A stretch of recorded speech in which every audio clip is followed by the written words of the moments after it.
ఎన్ని కష్టాలు వచ్చినా కూడా ఇటువైపు చూస్తే పొలిటికల్ ఒబ్లివియన్ అంటారు. ఏ రోజు కూడా కాంప్రమైజ్ కాల. విలువలు విశ్వసనీయత అన్న దానికి మాత్రం పెద్ద పీట వేశాం.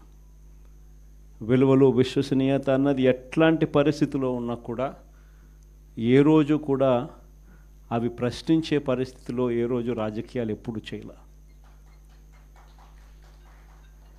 అక్కడి నుంచి సాగింది రాజకీయ ప్రయాణం.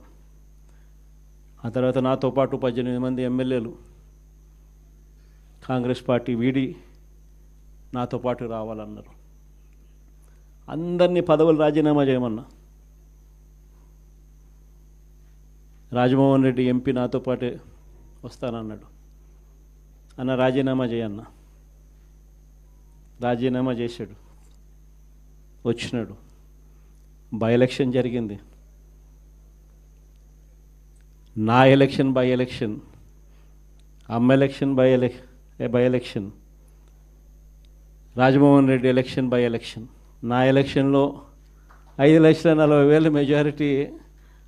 ఆ 14th లోక్సభలో హయ్యెస్ట్ మెజారిటీ వచ్చింది మీ అన్నకే, జగన్కే.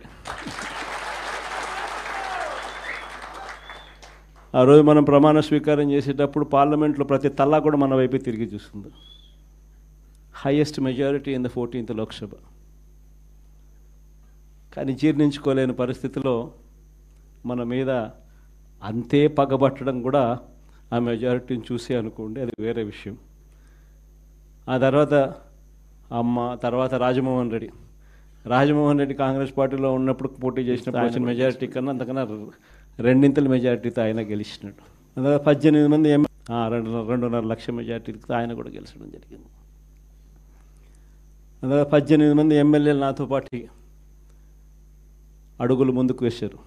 18 మంది ఎమ్మెల్యేలు అప్పట్లో నాతో పాటు అడుగులు ముందుకు వేశారు. ప్రతి ఒక్కరికి చెప్పా,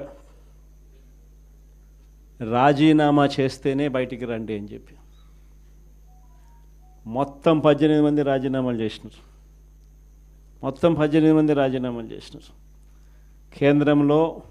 కేంద్రంతో వ్యతిరేకంగా పోరాటం,